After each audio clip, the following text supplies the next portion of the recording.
Okay. All right, so let's start the third lecture. And before doing that, let me briefly review what we did yesterday. So yesterday, we discussed N equals 4 super mu theory and discussed the computation of the conformal dimension of the single trace operator. And I showed that it boils down to the diagonalization of some matrix, which is of that form. And that matrix, after identifying the complex field Z with upspin and the complex field X with downspin, then you can regard it as some kind of Hamiltonian of the spin chain. So essentially, the one-loop computation of N equals 4 super mu theory boils down to the diagonalization of the Hamiltonian of this nearest neighbor spin chain. And then I discussed that the eigenstate of this spin chain Hamiltonian can be derived very easily, especially for the ground state.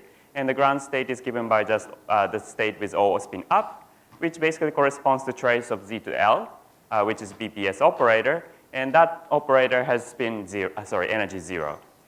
And then I discussed the state which you can obtain by flipping one spin here. And this, in the rest of my lecture, I will call it Magnon, because it's in a sense excitation of this spin chain. And this one Magnon state is given by the eigenstate, which gives the eigenstate of this one Magnon state is given by the plane wave state, which is essentially given by just like this simple form. And the energy is given by 4g squared times 1 minus cosine p. And because of the periodicity, we need to impose the periodicity constraint, which is e to IPL equals 1. So that's what we did yesterday. And today, we are going to explain what is the eigenstate for the multi-Magnon states. And also, we are going to explain how this computation can be extended to the finite coupling. And there are two references that I showed here. And one is the lecture note of the lectures that I gave in Les. And the other is the video recorded lecture of the Bootstrap School, in the Bootstrap School 2018, which I gave in Caltech. So both of these can be a reference for the lecture 2 and 3. So yesterday and today. Okay, so now let me discuss the two Magnon state. As in the case of one Magnon state, let me first explain or define the basis of the two Magnon states. So because now you want to flip two spin, so the state is in general characterized by two integers, n smaller than m. And the key point is that this Hamiltonian, which I derive here, is nearest neighbor Hamiltonian. So it interacts. Okay, so the interaction only occurs among nearest the adjacent two spins. So this means that if n and m are very much separated, essentially h acts separately on each spin.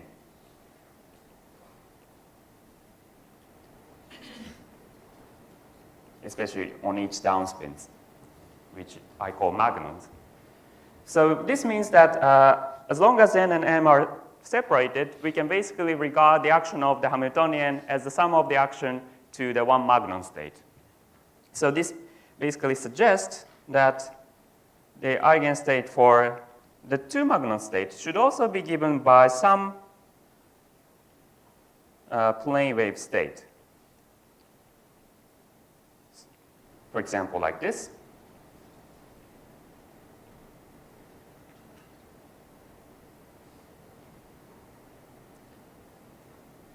And then the energy, and because they are far separated, we expect that the energy is just given by the sum of the energies of individual magnons, where this is 4g squared times 1 minus cosine p. But this is not completely true because there is yet another plane wave combination which gives rise to the same energy.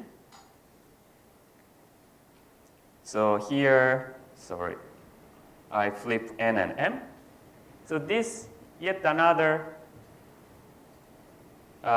plane wave is basically degenerate with this, the first term. And in general, we expect that eigenstate of the Hamiltonian is given by some linear combination of these two plane waves. So in a sense, this is a kind of ansatz based on some physical intuition. And what I'm going to do is that to start from this ansatz and then impose that the state is really an eigenstate of the Hamiltonian and determine this coefficient that I wrote here. Okay? So then what we need to do is to really impose the eigenstate condition. So we act H, and then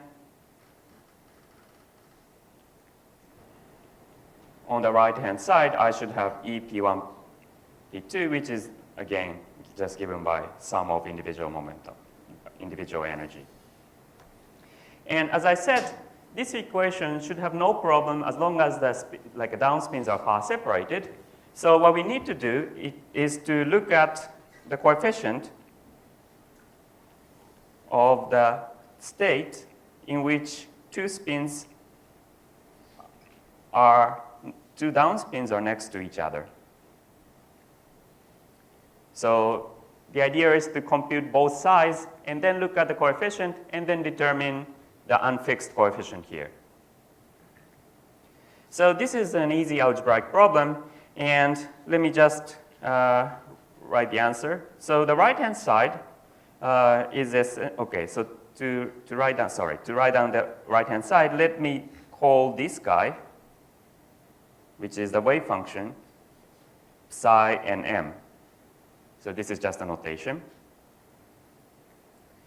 Now, so let's look at the coefficient of this guy on the right-hand side, so this guy. Then, of course, the right-hand side is given by E P1, P2 times psi n plus 1.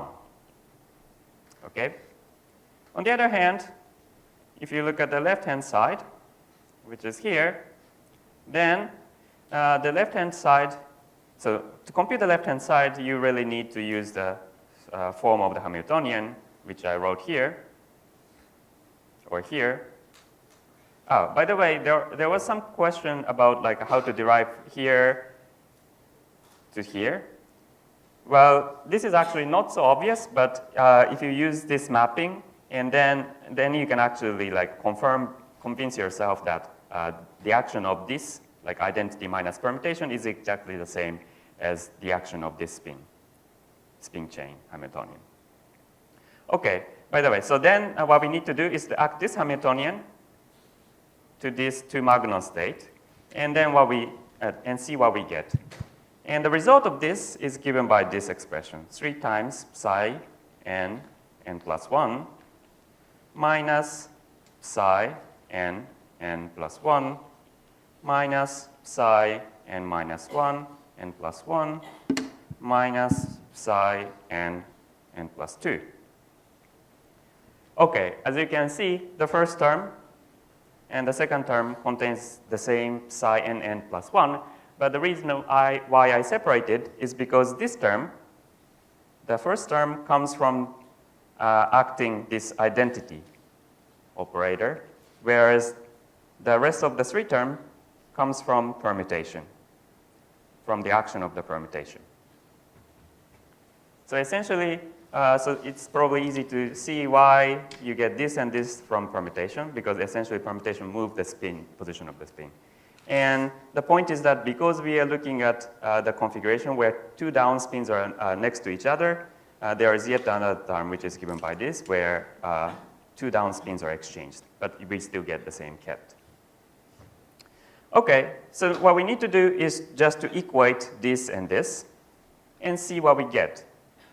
And if you do this, then, so this is an easy exercise, which is, I think, explained in various literature. You get this equation. You can determine the unfixed coefficient in this way.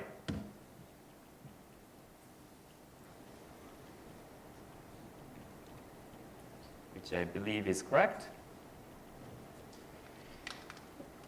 And so this determines the structure of the eigenstate. So let me just remind you that psi and m is given by e to ip1n plus ip2m plus this black dot times e to ip2n plus ip1m. Okay, so this basically gives the eigenstate, but there is yet another condition we need to impose, which is the periodicity of the eigenstate, because we are considering the periodic spin chain. And in this context, the periodicity is just this condition. So remember that this psi, by definition, is defined only when the first argument is smaller than the second argument. And so if you want to impose the periodicity condition by, for example, putting n, requiring that n equals n plus L, you need to exchange the order of the arguments. So here, so I should say that n and m satisfy this condition, and because of that, m is smaller than n plus m. Okay, and then if you impose this condition, you get some equation which looks kind of nice. So the equation is given by this expression.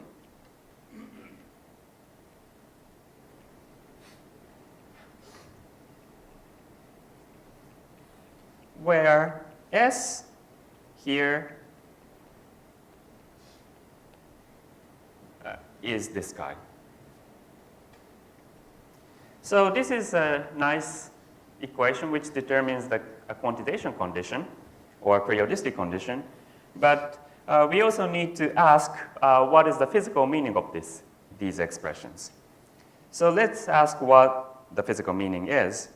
So if you, for example, if you neglect this term, then it boils down to the usual quantization condition of some free scalar field. E to IPL is 1. But the important point is that here you have some non-trivial factor, S, P1, and P2. And the interpretation is as follows. This is actually, so suppose you have some spin chain, and you have some excitation with momentum P1 and P2. And we want to impose the periodicity condition. So the idea is to take this excitation and move it around the spin chain of length L. And this propagation gives you a factor, E to IPL, this is just like a phase factor that you get from the translation. But when doing so, it scatters with yet another spin chain whose momentum is given by P2. And this produces yet another phase factor, and of course, because this is a scattering process, you should interpret it as the S matrix. So there is an extra phase factor coming from the S matrix, and what we are imposing is that the total phase shift must be equal to 1 in order to have the periodic wave function. So this is a physical meaning of the equation that I derived, and it is called beta equation. Okay? All right. And I mentioned in the beginning that this spin chain that we are discussing is actually integrable. And because it's integrable, we expect that the multi-particle scatterings can be factorized into 2-2-2 scattering, 2-2-2 particle scattering. And that's indeed true. And to see that, you need to just repeat the exercise for the multi-Magnon state. So essentially, you construct some sum of plane waves and then impose that the state is eigenstate. And then in the end, you get first, energy is just sum of the energy of individual Magnon. And then you get yet another equation, which is of this form.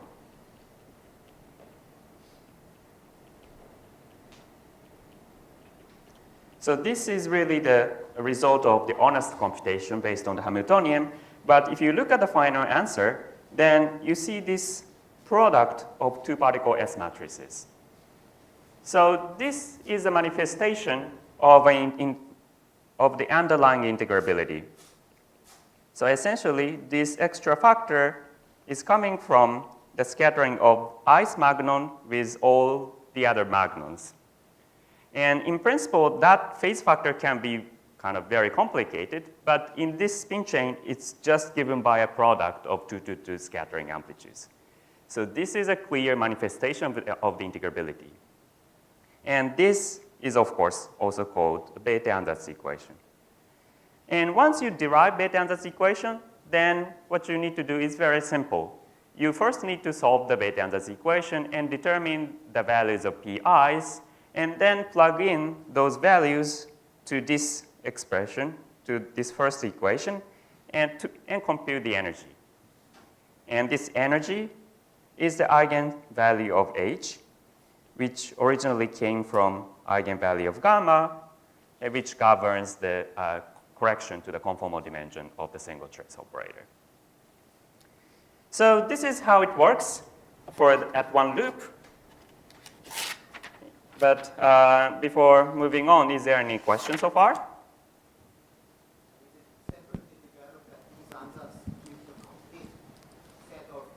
Eigenstates in the Hilbert space? Yeah, there is some argument, but there are also some subtleties which I don't want to mention, but more or less, yeah, it's correct.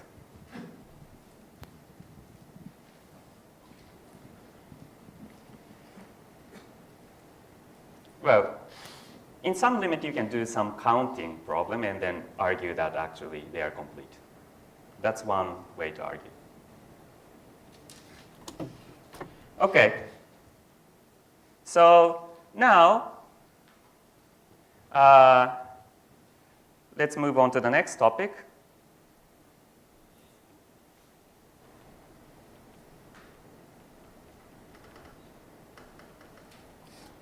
So far we've been discussing one-loop computation, but ideally, we want to know something about finite coupling in the larger limit.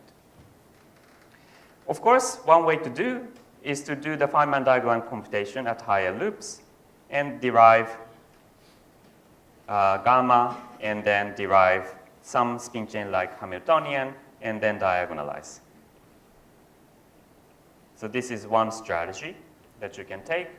But of course, it's hard because if you, already at two loop, the computation is typically very complicated. Well, just because it's a Feynman diagram computation at two loop and three loops are complicated. So now, this seems to be not the best strategy. So now we need to find some better strategy. And the idea which overcomes this problem, is to use some symmetry, underlying symmetry of the system. By symmetry, in particular, I'm going to use some superconformal symmetry. And furthermore, I'm going to use some large gauge symmetry to constrain the dynamics. So that's what I'm going to do in the rest of the lectures today, So So this is the basic agenda. And let me now explain how I'm going to use the symmetry. So symmetry. So before discussing our example of understanding n equals 4 super m mu theory and the spin chain coming from it, let me briefly review the textbook example of how symmetry is used. The textbook example that I want to review is the classification of particles. Classification of particles using Poincare group. So which is, for example, explained beautifully in Weinberg's textbook. So let me briefly review the idea. So we want to classify the particle moving in 4-dimensional spacetime. And of course, we know those particles have some momentum, k mu. And we want to know what kind of particles are allowed by considering the constraints coming from the representation theory of Poincare group. In order to do that, the step 1 is to go to the rest frame in which the momentum now becomes, for example, m0, 0, 0. So step 1 is going to the rest frame.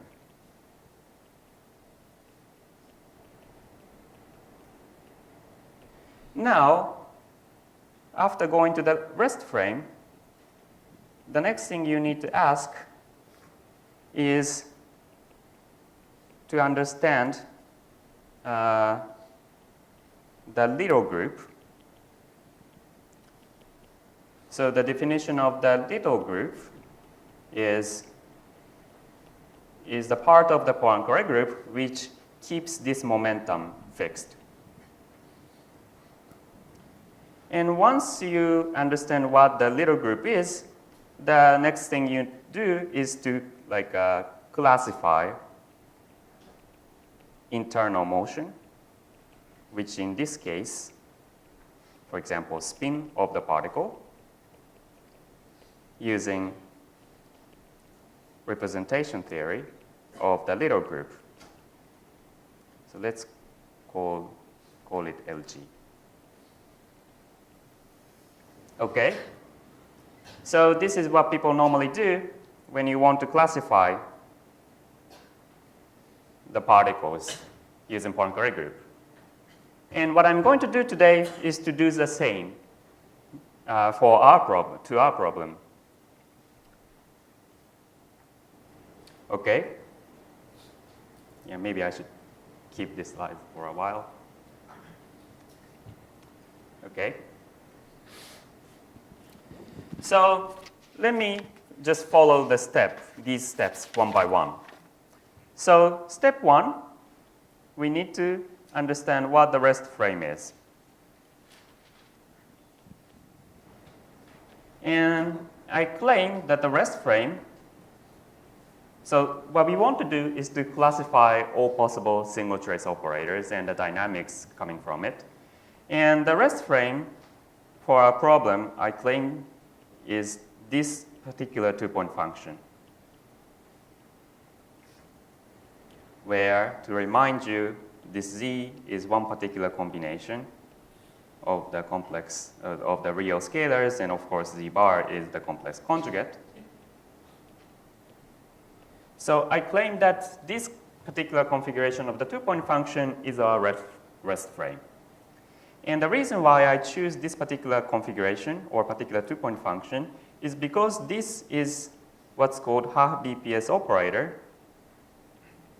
And because it's half BPS operator, the dimension of this guy is completely determined, sorry, this is L, by the length of the operator, and which of course matches also with the R charge, which is J, where the action of J is to give plus sign to Z and minus sign to Z bar. So Z has charge +1 under J, and Z bar has charge -1 under J.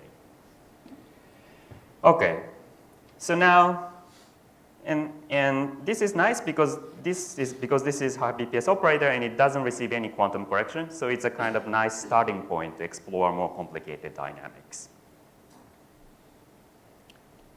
So the step 2 is to understand the little group. So in the case of Poincare group, what we needed to do is to understand the subgroup of the Poincare group which preserves the rest frame. And what we need to do here is basically the same. So we need to ask what symmetry, what part of the symmetries preserve this two-point function. And some part of the symmetry is very easy to understand. For example, it's very easy to understand the space-time part of the symmetry. So here, I put one operator at 0 and the other operator at infinity, which means that there is still SO4 rotation group which preserve this configuration. Okay? We are in 4 dimensions, so the rotation group is SO4. Well, we are in, say, Euclidean 4-dimensional space-time, so the symmetry is SO4, which is SU2 times SU2. Okay? And also, the part coming from the R symmetry is also very easy to understand. Remember, n equals 4 supermu theory had 6 scalars. And there is an R symmetry group which rotates these 6 scalars, which is SO6. But among these 6 scalars, I already use phi1 and phi2 to construct this trace ZL and trace Z bar to L. But it's clear that there is still a symmetry which rotates these 4 remaining scalars, which is again SU2 times SU2.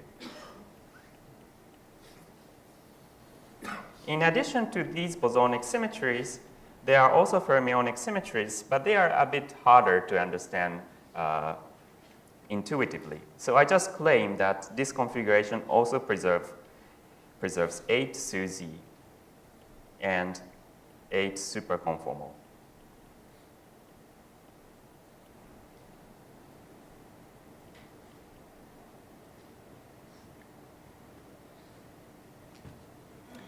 Okay? And it turns out when you combine all these symmetries, this symmetry group nicely combines into what's called PSU2/2 times PSU2/2. So this is actually just a supersymmetric version of this structure, SU2 times SU2. If I understand correctly, is your particle local operators made of scalars here? Yes. And then in your previous generalized discussions, you started with general particles with momentum and then add symmetry to go to the rest frame. Right? Okay, But here you start from particular state and claim its rest frame. How do you know that all the other operators are connected to them? All right, so that's true. Okay. Okay, so the analog of the first step, which I changed, like I rotated the vector into this particular, like a M000, is actually basically like a considered two-point function, which are inserted at arbitrary points, and then just move it to 0 and infinity. But of course, as you said, as you pointed out, I'm further restricting the operator to a particular operator. And then the question is whether we can also discuss other operators starting from this configuration. And I think this point will become clear in the next step.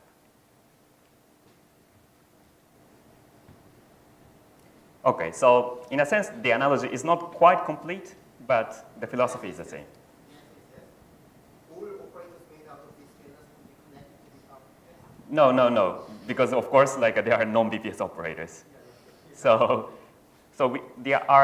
what we want to do is to classify a non-BPS operator, but we first restricted ourselves to the BPS operator, and then try to put some internal motion. Okay, yeah. So yeah, the analogy is not complete, but the philosophy is the same, I believe. And in addition to this symmetry, I have yet another symmetry, which is d minus j. Essentially, d is the dilatation operator whose eigenvalue is delta, conformal dimension. And this is, of course, also a symmetry because, as I said, a BPS operator have delta equals j equals L.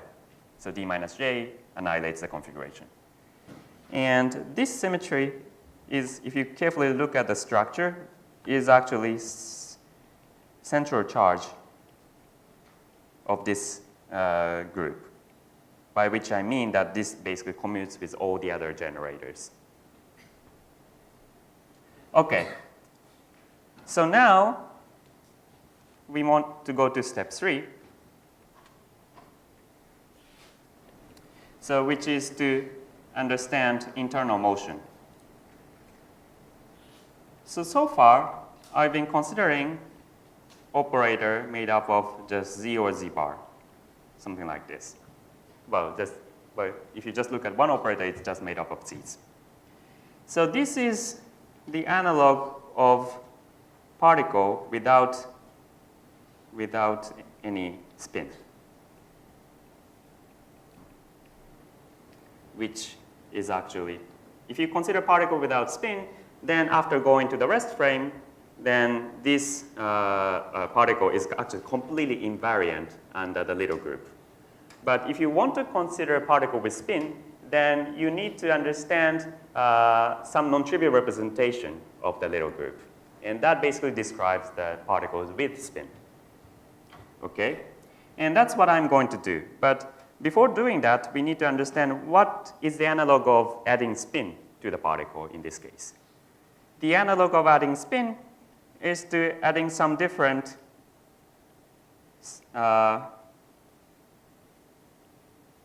field inside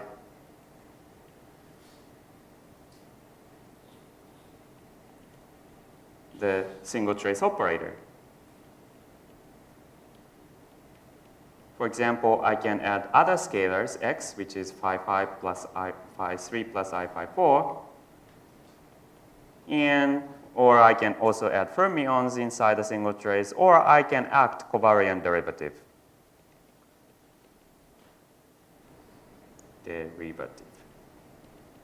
Okay? So these are my spins.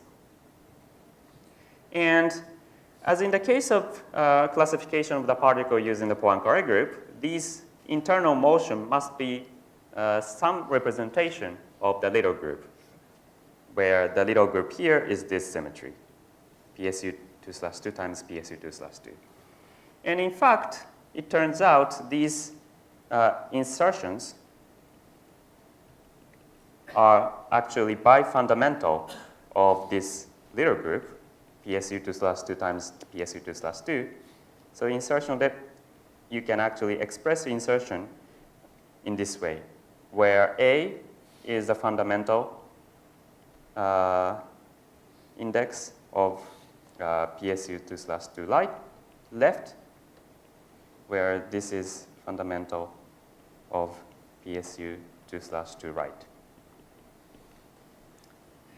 And for convenience, because the group has a product structure, you can also split this representation into product. And for convenience, I will also denote this M in this way.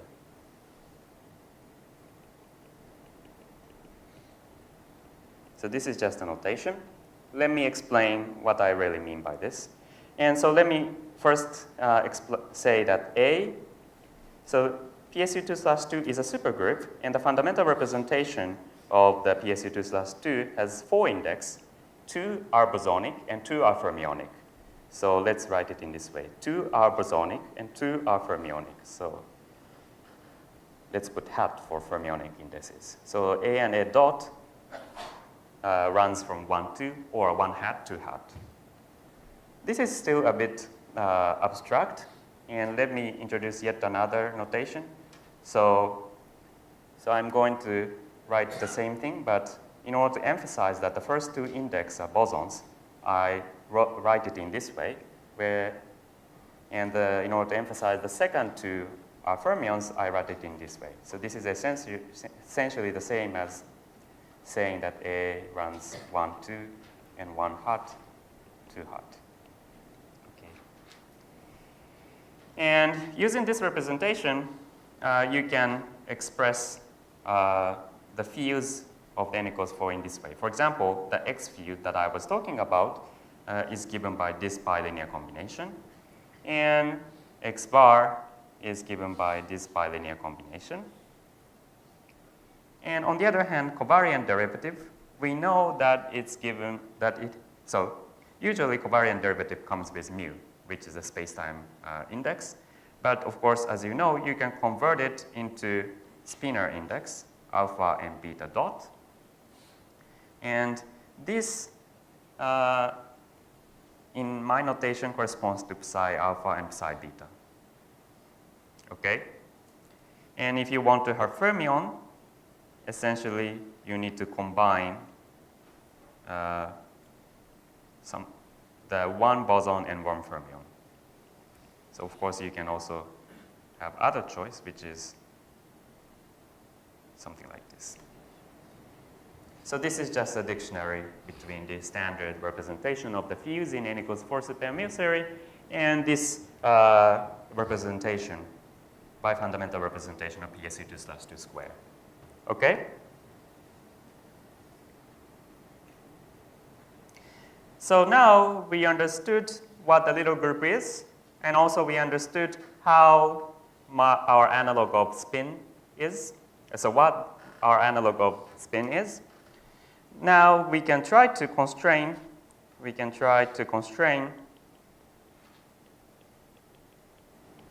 dynamics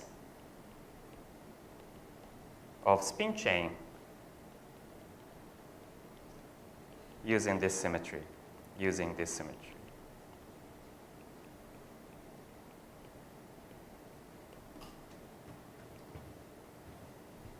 Okay.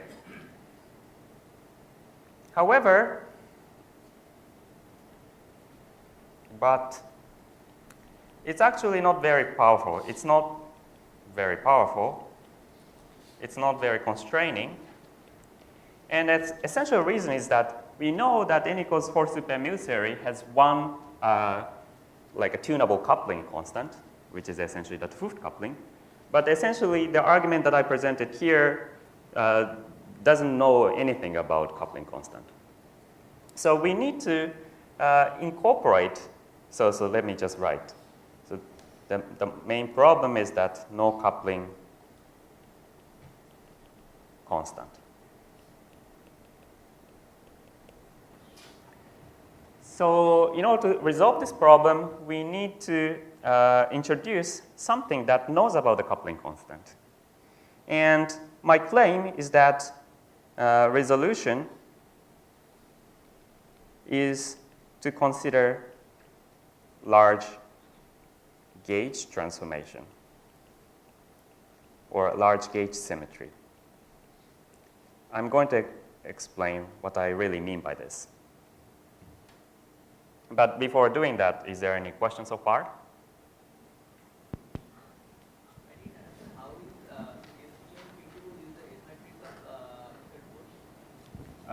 Sorry, could you speak using the microphone? The space where you consider these two Magnon states, so how is SP on P2 is mapped to the is matrix of n equal to 4? P and P tilde? So you said that like SP on P2. Okay. So that is the S matrix of the spin chain. That is the S matrix, but in a compact space, how will you define the S matrix?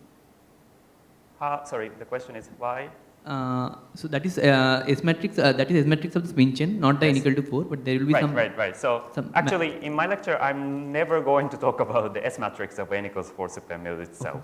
Okay. And there is no direct relation between the S matrix that I present and that I'm going to present with the S matrix of n equals 4 super mu itself. Okay. And one reason is that, as I said, n equals 4 super mu theory is a conformal field theory.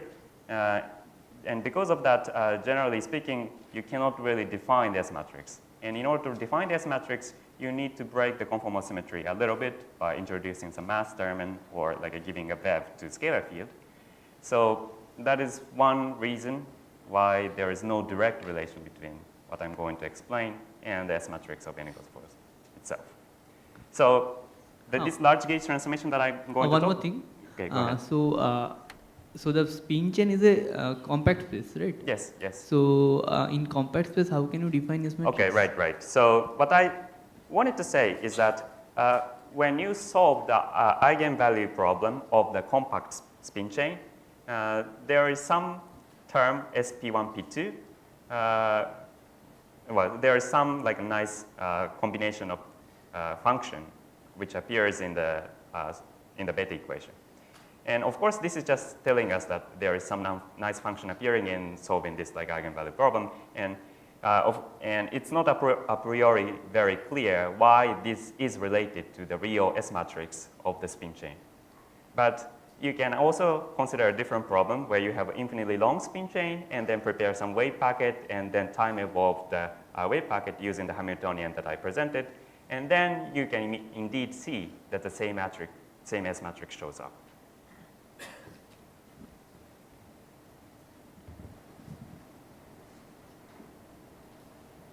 Okay, so now moving on to the next topic. So what I'm going to do now is to explain what I mean by large gauge symmetry. So as I was saying, the main problem of the previous analysis is that the previous analysis doesn't know anything about the coupling constant. And the key idea to overcome this problem is to send L to infinity, where L is the length of the operator or a length of the spin chain. So what I mean by this is that originally I was considering some single trace operator of this shape, but now I basically send the length of this spin chain or operator to infinity. So if you send it to infinity, in practice, you now don't have to worry about, you can forget about the trace or cyclicity. So it's like a cutting open the spin chain. So now you have like infinitely many z's, and you can forget about the trace.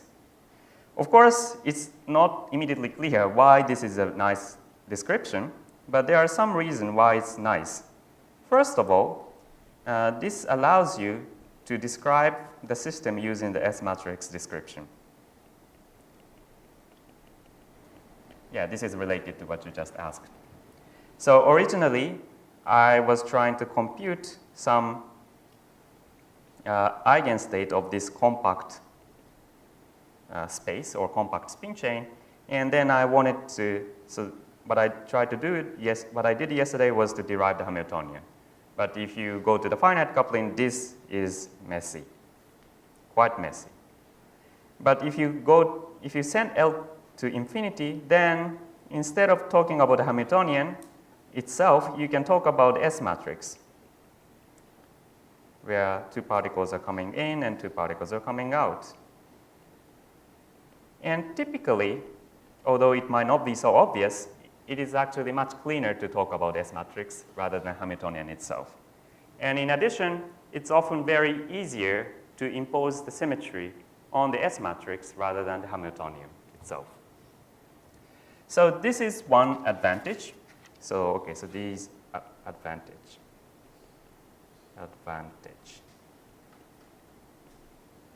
So this is the first advantage. And the second advantage is the main topic of this section, which is the large gauge symmetry. So what is large gauge symmetry or large gauge transformation? So the definition of the large gauge transformation is a gauge transformation which doesn't die off at infinity. And if you consider such gauge transformation, typically you can regard it, or so this kind of gauge transformation actually behaves like global symmetry. So recently, I guess there are many discussions, for example, about the BMS symmetry or some asymptotic symmetry of the QED and U1 gauge theory. And the philosophy is the same. So if you consider the gauge transformation which doesn't quite die off at infinity, then it behaves like global symmetry. And in order for that to happen, we of course need asymptotic infinity. And that's why this like ascending L to infinity is very nice, because now we have some notion of asymptotic infinity. Okay? Of course, this word might sound too abstract. So what I'm going to do is to really explain what I mean by this large gauge symmetry.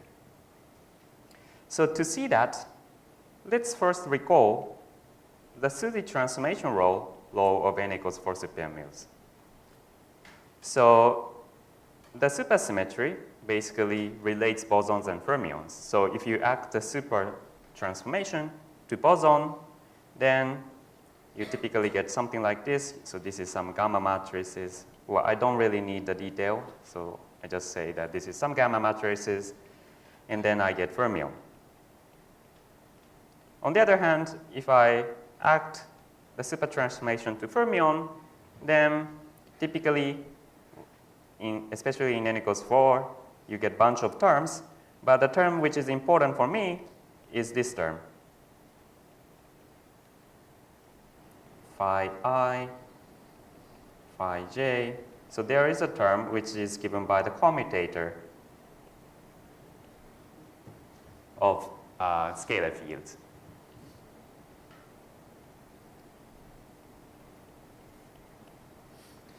So this basically means that if you start from fermion and act the Susy transformation twice, then so you get something like, or maybe I should write it in this way, something like GM mils times phi and psi, where psi is the same psi which appears on the left-hand side.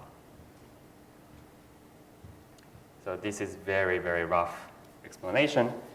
But the point here is that this comes always with GM mils. And the reason is very simple, because this commutator is essentially the gauge transformation. And the gauge transformation, nonlinear part of the gauge transformation, and the nonlinear part of the gauge transformation always comes with the GM mils, well, in an appropriate convention. And furthermore, this is a kind of field-dependent, so gauge transformation, by which I mean that typically if you perform the gauge transformation, the gauge transformation parameter appears here, but now the gauge transformation parameter is replaced by the field itself, like a boson field. So this, I should say that this, okay, I already wrote that this is gauge transformation, and that's why it comes with GM mils. And in particular, if you pick some supercharge, which is inside the PSU2/2 square that I was talking about, and act on insertion or fundamental field of n equals 4, then you see that this particular scalar field is actually, in this case, Z, which I already had in the beginning. Okay? So let's denote this by P acting on M, where P is some new generator that we got. So I should emphasize that here, I was just acting the generator of PSU2/2 square twice. So what we got on the right-hand side should also be regarded as a part of the symmetry. Okay? So let me now demystify what this P is. So action of P hat. The first important thing is that if you act this p hat in the real single trace operator, then what we get is some factor times this commutator, right? And which is of course 0. But this is of course very nice because I just claimed that this p hat is essentially the gauge transformation, and we know that the single trace operator is gauge invariant operator, so that's why we get 0. So this basically means that p hat is invisible as long as you are talking about a single trace operator of finite size. But something nice happens if you consider very long operator and forget about the trace. So that's the next thing I'm going to talk about. So let's consider the action of p hat on some plane wave state. So you have now a bunch of z's, which corresponds to the ground state, and then insert one m, new insertion. And then I assume that m, this is like an nth point. So this is a standard plane wave state, and then see what we get. So if you act this, then what we get is this, right? So you have g, e to ipn, and then you need to compute the commutator, but you can decompose the commutator into two parts. Okay, so let me go slowly first. So what we have here is now this guy.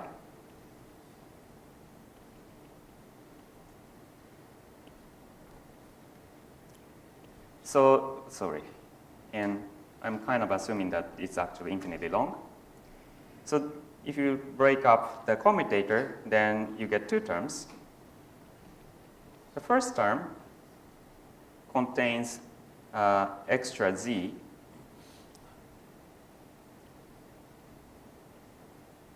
in front,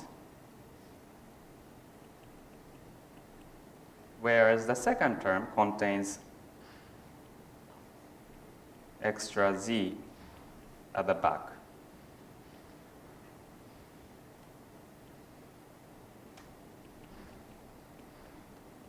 Okay. So now, originally, m was at the nth position, but in this first term, now m is n plus 1's position, whereas in this second term, m is still at nth position. Okay? So it's actually important that we have infinitely long spin chain. Now, you can rewrite this as g times e to minus ip minus 1 times original state that we started with, where this is exactly the same as the original one. Okay? So from this analysis, we kind of conclude that this plane wave state is an eigenstate of p hat, and the eigenvalue is given by e to minus ip minus 1. I'm confused about your comment because you said n plus 1 minus n. Yes. Since you said it's an infinite chain, how can I interpret the first line as nth and second line as n minus 1? Okay, so let's say we have semi-infinite. So the left side is Yeah. bound. Yeah.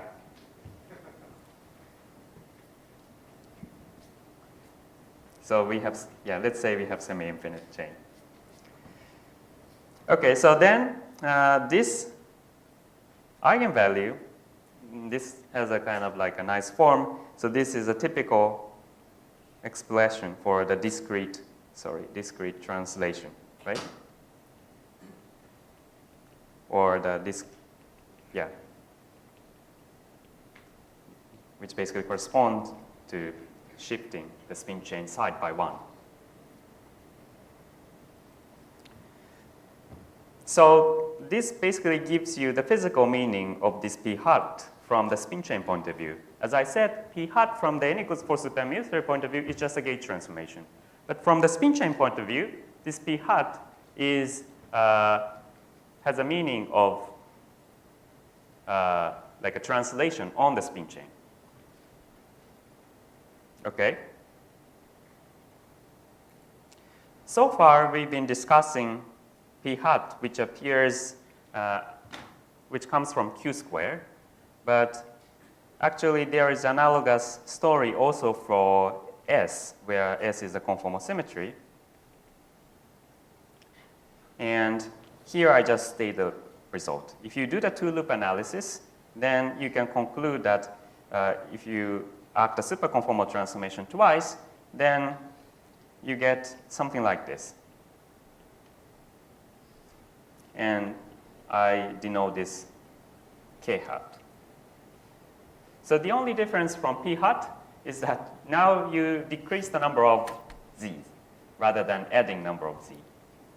Of course, this is a bit unusual, and you cannot see this at the classical level. That's why you need to go to two-loop, do the two-loop analysis. So, combining everything that we got, the symmetry we have is PSU 2/2 square plus d minus j plus p hat plus k hat. Okay? And I claim that p hat and k hat are basically the gauge transformation. And this gauge transformation doesn't have any meaning if you consider periodic spin chain. But if you consider infinitely long spin chain, then it behaves like a symmetry because it behaves like a large gauge transformation, which doesn't die off at infinity. And because these are essentially coming from gauge transformation, these generators also commute with PSU 2/2 generators. So these are also central charges. So now the algebra that we got is a PSU 2/2 square plus 3 different central charges, d minus j, p hat, and k hat. So based on this observation, okay, let me pause a little bit. Is there any questions so far?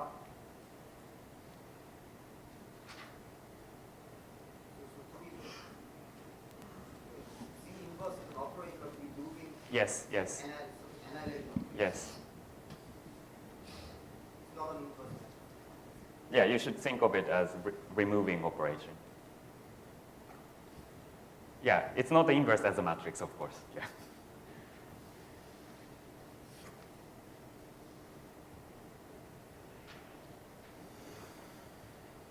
Okay. So now, so based on these observations, Bizert wrote down explicit form of this centrally extended algebra in 2006. And let me write down non-trivial part of that algebra. So as I said, if you act Q twice, then you should get P hat. But what I really mean by that is Q and Q has this anticommutator. And similarly, S has this anticommutator.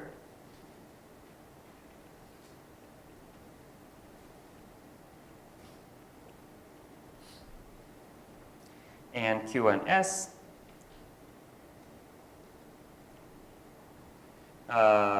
anticommutes to and gives several things. First of all, it gives this is the R symmetry generator. And this is a Lorentz transformation. And finally,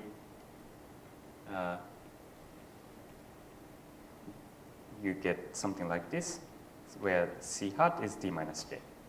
So this last one is just a standard algebra, whereas these first two are non-trivial, non-trivial algebra, which appears only in the limit when L is very large. Okay. So now I have a better, in a sense, little group of our problem. And I should emphasize that this algebra have like several remarkable properties. Firstly, it unifies the physics in the 4D symmetry and 2D symmetry. What I mean by this is that Q's are basically coming from the supersymmetry of the 4D n equals 4 super n mu theory, whereas p hat, as I explained, has the meaning of translation on the spin chain. So this algebra is basically telling us if you anti-commute the 4D symmetry, you get the translation of the 2D system. And k hat also has the meaning of the translation. And furthermore, this c hat essentially governs the value of delta. So this, you can view it as the Hamiltonian or energy of the spin chain.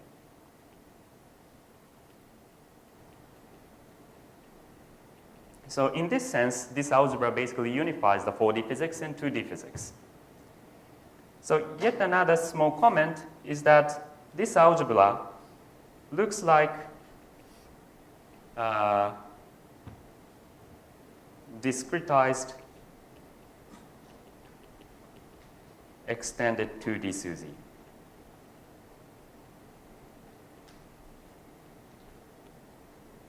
So let's now look at this algebra just from the 2D point of view. Then the algebra that we got is some like a fermionic generator anti-commutes to translation, and some fermionic generators anti-commutes to energy. So this is a kind of typical algebra coming from the 2D extended supersymmetry. The important point is that now you have like a bunch of okay, so important point is that from the 2D point of view, you should regard both Q's and S as some kind of supersymmetry generator. If you view it in that way, then this looks like extended supersymmetric algebra, but now discretized because you have discretized translation here.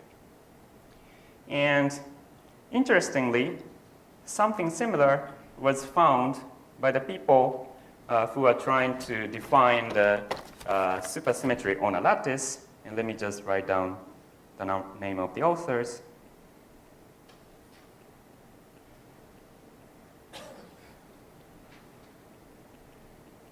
And what's funny is that these people basically wrote down some lattice version of the supersymmetry without knowing Weissert's work, but it turned out what they got is almost the same, very similar to what Weissert wrote down.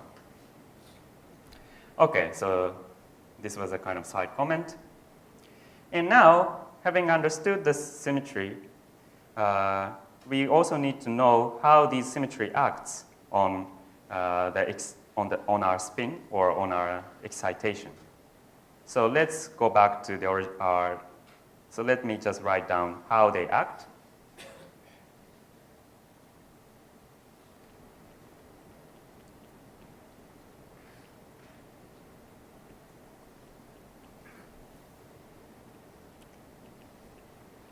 Yeah, actually, probably you don't need to write down this action because that's written in the Lesueur's lecture note that I gave in the beginning of the talk.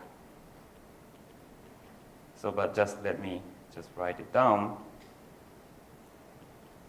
So once you know the algebra, you can also know how they act on the excitations. So here, I'm just writing the left PSU2/2 part because the group and also the representation can be broken down into the left part and the right part. So these are essentially the action.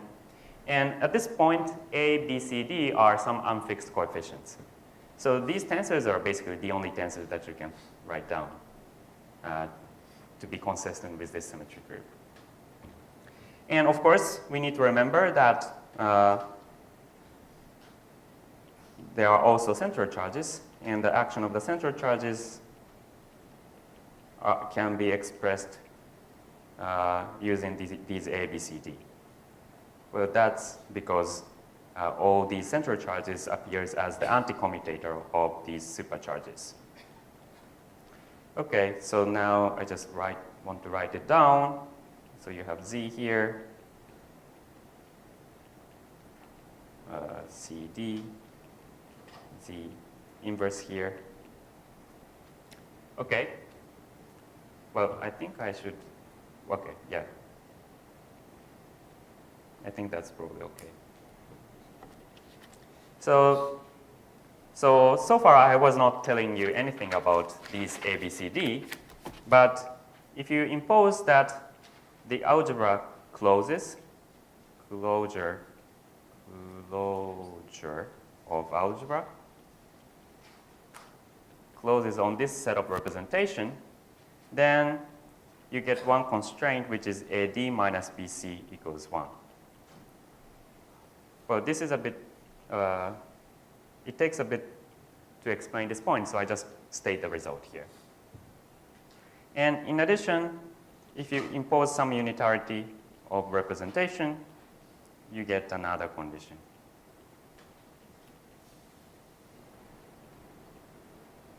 So the detail is probably not so important. I think what's important is the idea of how to determine the dynamics by combining the symmetry and the gauge symmetry.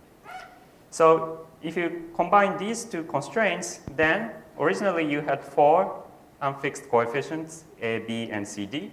And now you remove 2, then you are left with 2.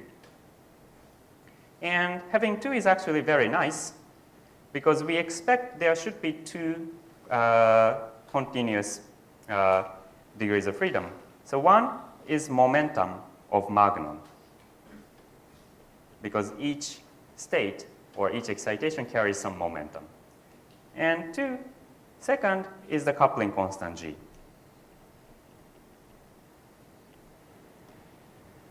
Right? So these 2 degrees of freedom should appear in this representation. And of course, it's not entirely clear how this coupling constant, for example, shows up in this A, B, C, D, because we just said there are 2 degrees of freedom to parameterize this A, B, C, D, and I didn't say how to parameterize these A, B, C, D. But you can get some nice parameterization by imposing that this action of P should be proportional to G times e to minus IP minus 1, which I basically derived earlier. So impose this, and in terms of ABCD, P is essentially A and B. So this basically gives one nice parameterization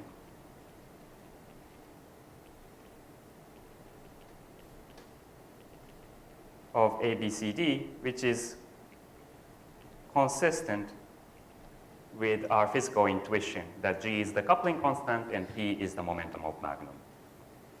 And using this parameterization, you can also compute the value of C, which I claim that is the energy of the spin chain, and which is also the same as D minus J. And the value of C in this parameterization turned out to be 1 plus 16G squared times sine square P over 2. Okay, so now I have a bit complicated expression, including square root. Let's take weak coupling limit. If you take weak coupling limit, you get 1 plus 8 times G sine square P over 2. And this sine square P over 2 is 1/2 times 1 minus cosine P. And in the end, I get something like 1 plus 4G squared 1 minus cosine P in the weak coupling limit. And this for g squared times 1 minus cosine p should be familiar to you because this is precisely the energy of the Heisenberg spin chain, energy of the one Magnon state in the Heisenberg spin chain that I derived in the previous lecture and the lecture today. Yes?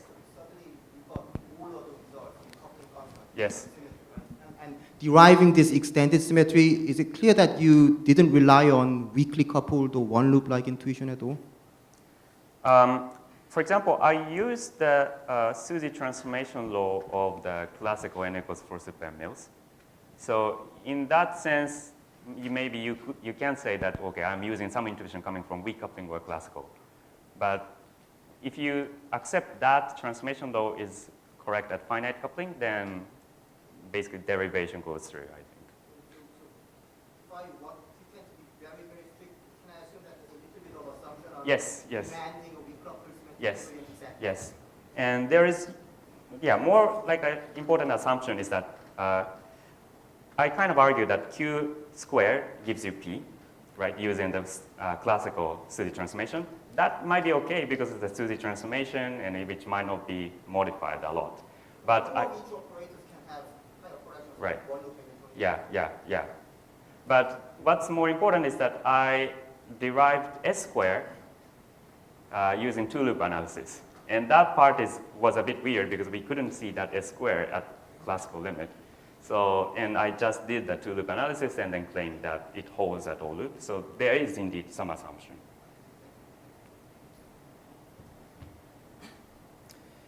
Okay, so now we succeeded in like an all-loop energy, deriving all-loop energy formula by using the symmetry and the large gauge symmetry. And remarkably, we can also fix 2 S matrix by imposing PSU 2/2 square plus D minus J plus B hat plus K hat. And I'm not going to write down the S matrix, or I'm not going to explain how it is determined, but I just claim that by imposing this symmetry, you can basically completely fix the matrix structure of the S matrix. And the reason why I wrote in this way is because the symmetry group is a product group, so the S matrix is also naturally a product of two matrices. So this is a PSU left part, and this is PSU 2/2 right part. So I should emphasize that this is quite different from the ON model case that I explained in the beginning, in the first lecture, because in the ON model, in order to just determine the matrix structure, we needed to use the Yang-Baxter equation. Because in the ON model, you could have you have three different tensor structure. And if you just impose the symmetry, you couldn't determine the relative coefficients. And the relative coefficients was determined by imposing the Yang-Baxter equation. But here, you don't really need to impose the Yang-Baxter. And this symmetry group itself is so powerful, and you can actually determine the matrix structure. But of course, typically, the symmetry group doesn't tell us about what the overall coefficient is. And this, in fact, cannot be determined purely from the symmetry. But actually, people show that by further imposing the cross-in symmetry and unitarity, as in the case of ON model, you can actually determine this overall coefficient as well. So this is the S matrix derived by Bizert in 2006. And you might say that so far we are not really using any integrability. But surprising thing is that this S matrix, which was determined without imposing any integrability, satisfies the Yang-Baxter equation. So this S satisfies Yang-Baxter. So this is quite remarkable because, as I said in the beginning of the first lecture, Yang-Baxter is typically an over-constrained system, and it's really hard to find a solution to it. So this fact is some evidence or gives some support to the conjecture that n equals 4 super M mills at large n is integrable.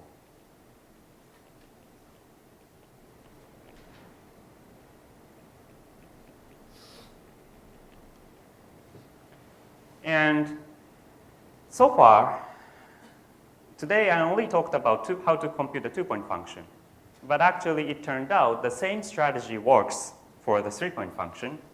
And so let me just write, same strategy works.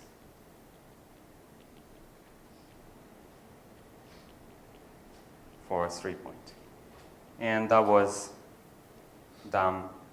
shown by our paper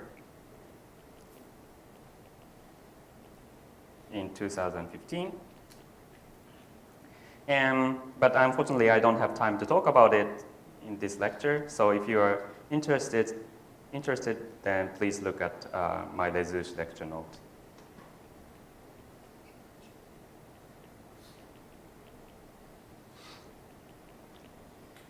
Okay, so this was the whole story that I wanted to present about n equals 4 super M mill theory. And tomorrow, I'm going to talk about a bit different thing. So in the first lecture, I explained how to bootstrap, like how to use integrability and bootstrap the S matrix of ON model. And today, I explained how to use the symmetry and a large gauge symmetry to constrain the n equals 4 super M mill theory and the spin chain. And tomorrow, what I'm going to explain is that similar philosophy can be used to kind of gain more information about the very simple system, which is one-dimensional Schrödinger equation. So, okay, let's call it a day. Okay, let's thank Shota.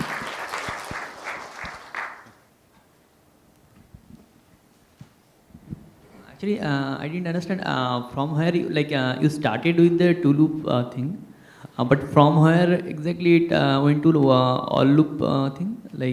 What is the extra? Sorry. So I started from. So you started with the two-loop thing, but did you conjecture that it is holding for all loop or? You mean that algebra of S squared gives you K? So that's an assumption. So well, that part is something I didn't explain, but I just claimed that if you do the two-loop analysis, then you can conclude that S squared gives you some gauge transformation, which involves Z inverse, or like a removing Z. And if you assume that the same is true at higher loops, then you can actually derive some nice algebra. But I should emphasize that the existence of this algebra by itself is a kind of very non-trivial. So it also gives some support that the conjecture is true. Okay, you're saying that this algebra will hold for the higher loops also. There is yeah. So the assumption is that algebra is true at all loops. Thank you. Since today you didn't really use integrability seriously, say superconformal algebra and gauge symmetries. Yeah. Can similar things work for less supersymmetric conformal field theories? N equal 2, N equal 1?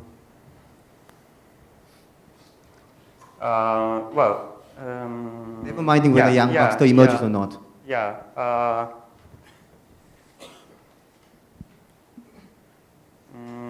Let's see.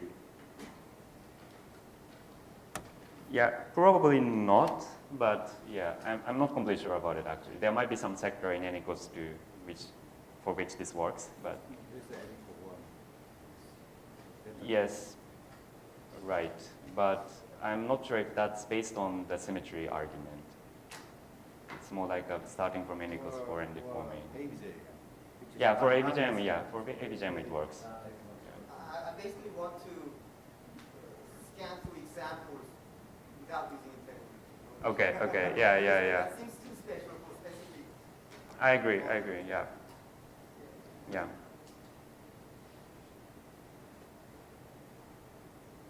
Any more questions?